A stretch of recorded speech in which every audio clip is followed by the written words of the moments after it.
This division of U.S. Navy recruits is in week 3 of their 10-week boot camp. Get them up, Holcomb. It's supposed to hurt. Down! They're enduring what's known as an intensive training exercise, or ITE session. Push-ups. Get there. It lasts for about 40 minutes without a break. Up position. I told you yesterday I was going to get mine. Y'all been pissing me off for a week. Between not working together, thinking this is a joke, and it's not. You arguing, not wanting to step up to lead. You either lead or you follow. That's simple. Stop with this individuality and work as a team. It takes everyone a little bit, I think, to realize the big message. We are one family, we are one team. There are no more individuals. ITE is not fun. It's to help you remember what you did wrong so that you don't do it again. We had enough? Yes, sir. No, the we haven't. This is Navy Boot Camp. Every year, more than 40,000 recruits graduate before becoming sailors and officially joining the fleet. It happens here at Recruit Training Command Great Lakes, located about 35 miles north of Chicago. RTC Great Lakes is the only boot camp for enlisted U.S. Navy sailors. Who's going to a submarine? Yeah. Why? More money? More money? Absolutely, 100%. Base pay for enlisted sailors is about $22,000 a year. Sailors commit to actively serve for at least 4 to 6 years, depending on their specialty or rate. There is no special skills required prior to signing that commitment. We were able to take any civilian off the street and transform them into a smartly disciplined, physically fit, basically trained sailor. Boot camp begins with the night of arrival. Let's go! Hurry up! Hurry up! Hurry up! Hurry up! Hurry up! Let's go! Let's go! Let's go! Let's go! Let's go! Buses driving from O'Hare Airport bring about 100 new recruits to the Recruit In Processing Facility. Let's go! We want to put them in a stressful environment to show them that even though it might be stressful for them, they can get through it. You're moving too slow! And then it kind of like sets the tone for the rest of training. What the are you looking at, guy? Where did I tell you to look? Where? Where did I tell you to look? Welcome to Recruit Training Command.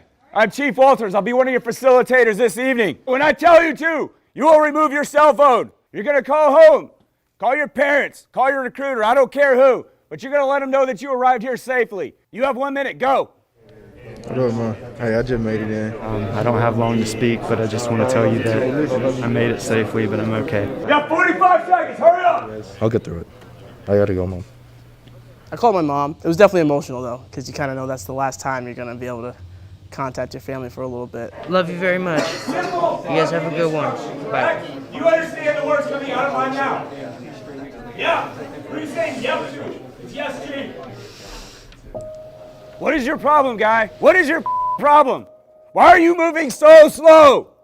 You're on my time now, not your time. Hurry up! It was brutal, I won't lie. It was a culture shock. You are learning pretty much how to be a new human. You do not know what the you're supposed to be doing at any given time. You will stand at attention until told to do otherwise. At no point in time will you look a staff member in the eyes. That's rude and disrespectful, and that's the quickest way to piss us off. Is that understood? Yes, Chief. How about some motivation? Is that understood? Yes, Chief. Recruits receive their ditty bags. Hey, hurry up. Let's go. Get your socks off my table. Let's go. Which hold their different uniforms, hygiene products, and basic items they'll need for boot camp. Hurry up. Go, go, go, go, go, go, go, go, go. Recruits must provide urine samples to make sure they have no drugs in their systems. Those who can't immediately provide a sample are ordered to hydrate until they can. Although male and female recruits sleep in different compartments, some train in gender-integrated divisions. After being assigned to divisions, recruits wait to meet their recruit division commanders, or RDCs. Get the up! Let's go! Turn around, back the up! Signified by their red shoulder cords, these RDCs will be with the division until they graduate from boot camp. Did we say you could talk? They want to be here to be sailors. So that's our job, to train them, to help them get there. Why are we so slow? Hey, you, isn't he taller than you? Yes, chief, no, chief, aye, chief. We're not their friends. We're here to make them sailors. Why are you looking at, recruit? Do I owe you anything? You want them to be uncomfortable, right? You want to get them out of their comfort zone. Boot camp is hard, but when you go out to the fleet, if you make a mistake, you're going to kill somebody, right? Now it's lives are at stake. So we want them to understand that the bigger picture. Male recruits have to shave their heads. Female recruits can pull their hair back in a bun or wear it down as long as it does not extend below the back of the collar. The new recruits pay their first visit to the galley, where they eat in silence and stare straight ahead until they're dismissed. Table 8, get up and get out! They'll need their strength for their first test of boot camp.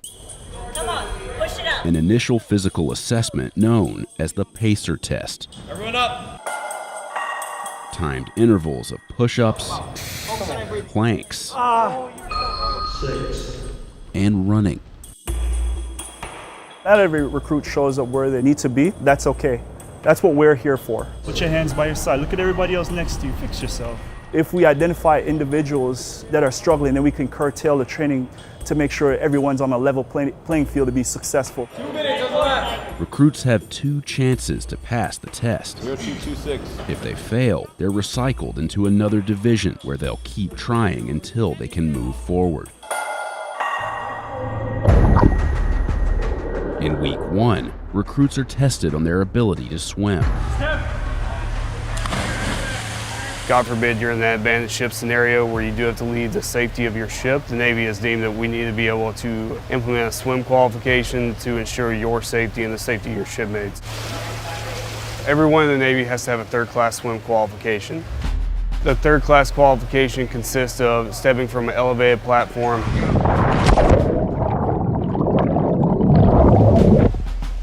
surfacing unassisted, swimming 50 yards, then doing a 5-minute prone on your front, known as a prone float, or on your back, known as a supine float.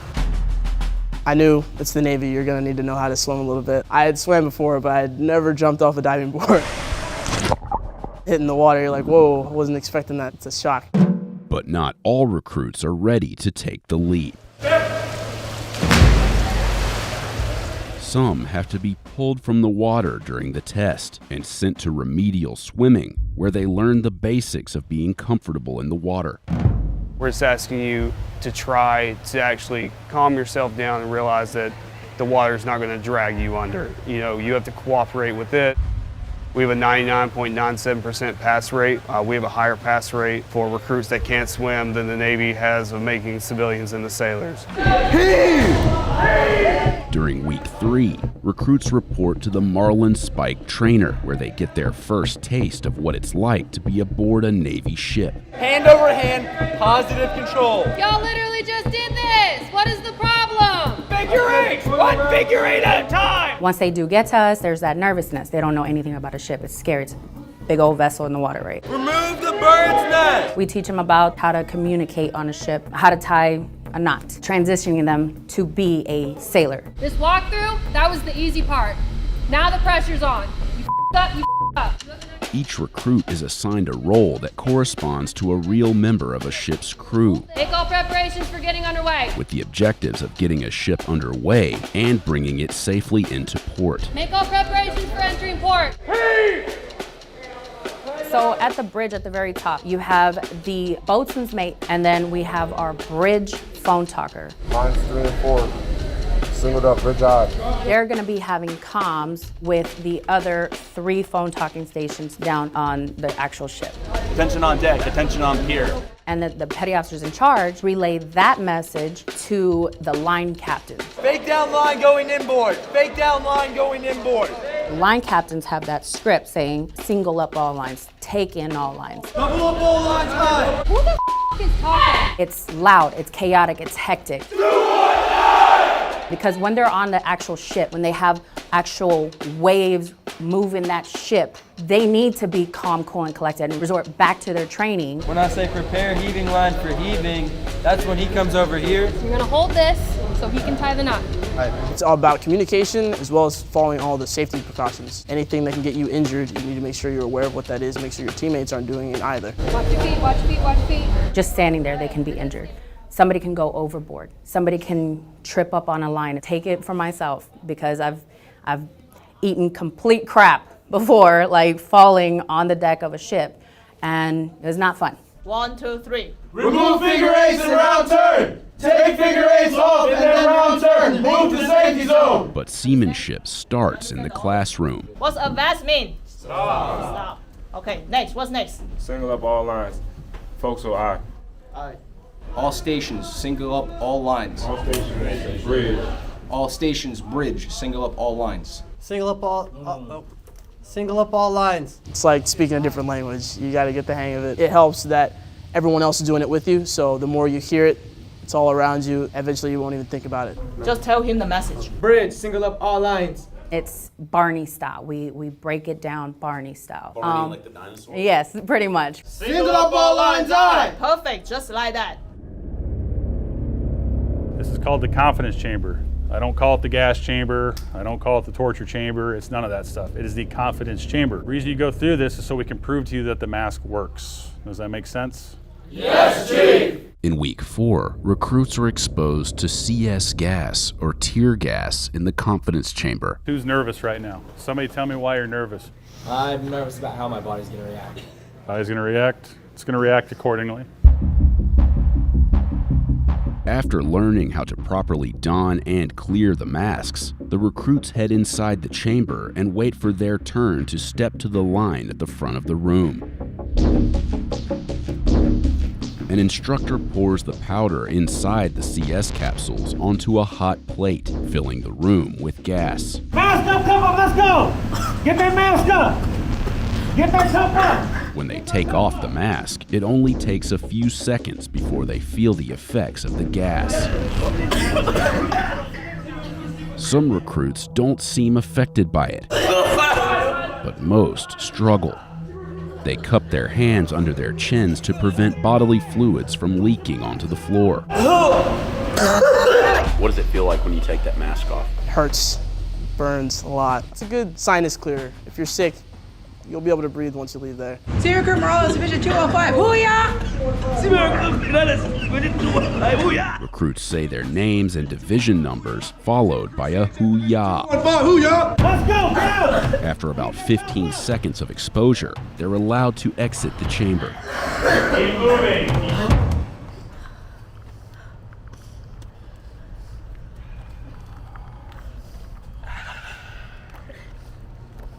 It definitely wasn't fun. Definitely wouldn't, sign up to do it again, but it wasn't as bad as I thought it was gonna be. Oh yeah, easy day. Yeoman, where y'all at? Where my man yeoman at? Man yeoman? Later in week 4, recruits are trained to fight fires. You never know when a simple fire will break out on board the ship. Any sailor needs to be ready to combat that fire to save the ship, aircraft, submarine, you name it. Controlled fires fueled by propane tanks simulate different types of fires that could occur on a ship. A lot of them don't understand that pressure that comes through the hose. As soon as you open up that nozzle, all that pressure starts to push you backwards. They kind of hold it nonchalantly a little bit. It was one of the most hands-on experiences we got to do. Part of the teamwork that helps you realize that there's going to be points where your life is going to be in the hands of another person. It's important to pay attention because if you're not doing things correctly, you're putting someone else in danger.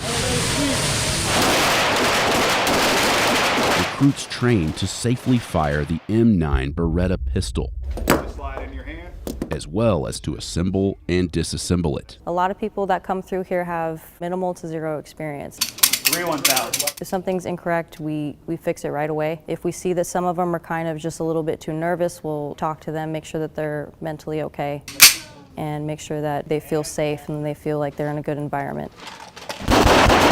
Why should Navy sailors need to be qualified to shoot weapons? I would say most typically on watch. That's when we have to stand watch and provide some sort of security. If someone steps on board a vessel, anything seems kind of weird, kind of sketchy, then we would have to employ that weapon if things start to escalate. Not every sergeant Navy passed the test. He captured and destroyed a machine gun nest. boot camp culminates with an event known as battle stations. It happens inside this building, which may not look like much from the outside, but inside, the recruits encounter this: the USS Trayer. It's a 2/3 scale replica of a Navy destroyer ship designed and built by companies that created attractions for Walt Disney World. Good evening, Division! Battle stations is an accumulation of every training evolution you've done throughout basic, mixed with a little bit of sleep deprivation. So I think it's the closest thing any of us are going to get to what being on a ship's like. Although the Navy agreed to let our crew film parts of the battle stations event, we weren't allowed to show major details of the scenarios or solutions to the problems recruits have to solve. So it goes over 17 different scenarios, from firefighting to seamanship, first aid, so all of those combined into one special night. A special and long night. Recruits are not allowed to sleep during the event. Doors go. Who are you telling? I do not Are care. you telling me? Are you telling Petty Officer? Or are you telling your CLS? Tell the CLS! Doors go, CLS! When they say when you get to fleet, you gotta be able to handle sleep deprivation, you really do. You have to be able to handle doing the right thing, even when it's very stressful, even when you're cold, wet, tired, sleepy, and even when your peers may not be in the right mindset either. The first scenario we saw involved a burst water pipe in a room full of ammunition shells that recruits had to move while trying to patch the pipe. If you can't do it alone, ask for help! They use their firefighting skills to put out a fire that breaks out on board. We have all the sound effects, the lighting, the smoke, just because we want to make sure it's as realistic as possible. Once you go out to the ship, if there was ever, emergency situation that happened, we want to kind of reflect that here. We were allowed to film inside one of the training areas built to resemble the damage suffered by the USS Cole in the deadly attack in October of 2000, with details down to the clock on the wall, which is stopped on the minute the real attack occurred. But when the scenario starts, recruits don't notice such details. People are dying! People are dying! They have to locate and evacuate a casualty through thick smoke, over obstacles, and in total darkness. Some people like working under stress because they say pressure either produces diamonds or it bursts pipes. It was really fun. I would definitely do it again, maybe after a full night's rest, but I would 100% do battle stations again. It's a night I will never forget. Who the hell is the team? Who the hell is the team? After battle stations is complete, recruits line up in front of the USS Trayer to receive their Navy ball cap, symbolizing their transition from recruits to Navy sailors. They realize everything that they have done thus far, all the blood, sweat, and tears they shed, they finally earned their Navy ball cap, and it's a proud moment for all of them. That morning was extremely emotional. I was definitely more proud of that than anything I've ever done before. Nothing compares to that moment.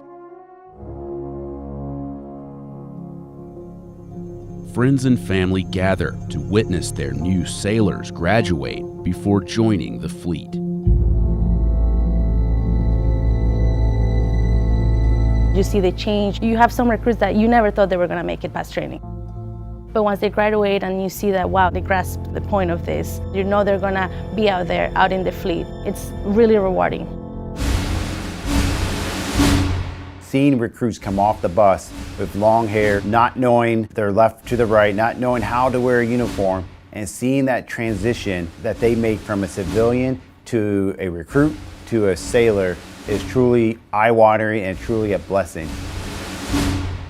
That day I lived. That day I lived. My daddy said. I shook my daddy's hand. He said that He said that I'd become a man. I'd become a man. Oh, we, oh, we, oh, we, oh, we, oh, we, oh, we, oh, we, oh.